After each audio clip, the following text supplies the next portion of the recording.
Welcome back to the Crochet Chronicles, my friends at yarnspirations.com. I'm going to jump right on in. If you learned something today, please give me a thumbs up. This is a foundation half double crochet where the first row here is completed stitch by stitch by stitch. So it's no longer chain a certain number and then come up back across. We're going to put them side by side. There's an additional half double crochet row that's applied to this sample. It shows you how dense this can be, just like your host. Without further ado, we're going to get right into it. Right now, you can use any hook and yarn as long as they complement each other. And you are going to chain 2,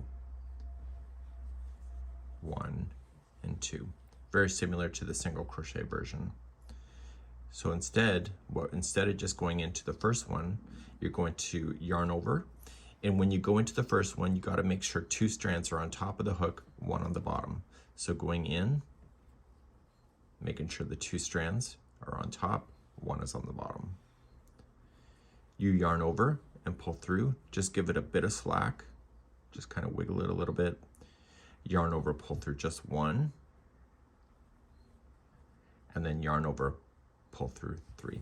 And I'll explain the anatomy in a second. And this does look like it's on an angle, just so in case that happens with you. So we start with the first one, so yarn over, and then we go into the first stitch now that's been created.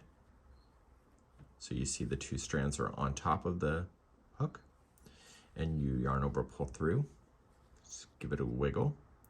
And when you yarn over, pull through 1, this is the top of this side of the work. And when you pull through all 3, you've just created the top of the other side. So you can see how I just wiggle it like that.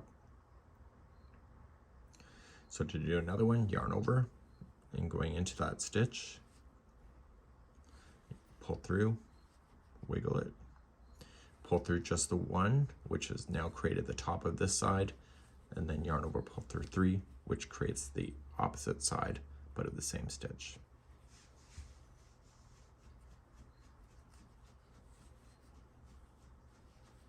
So the secret is just to pull through 1 on its own, and then all 3.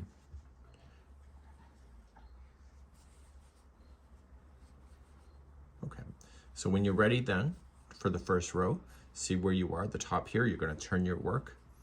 And in my case, because I like half double crochet to have a solid edge, I like just to chain 1 only, and then I start in the very first stitch right here, and then I just half double crochet myself across.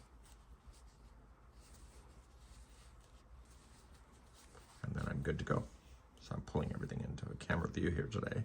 So then I just go there. So if you'd like to know what the counts would be, if you have a multiple or you have a started instructions, say that it's like 90 stitches or 90 chains to start, and you're using the foundation method, see the video description. There's a link to another video on how to change the counts in order to make it work, because you don't need the turning chains.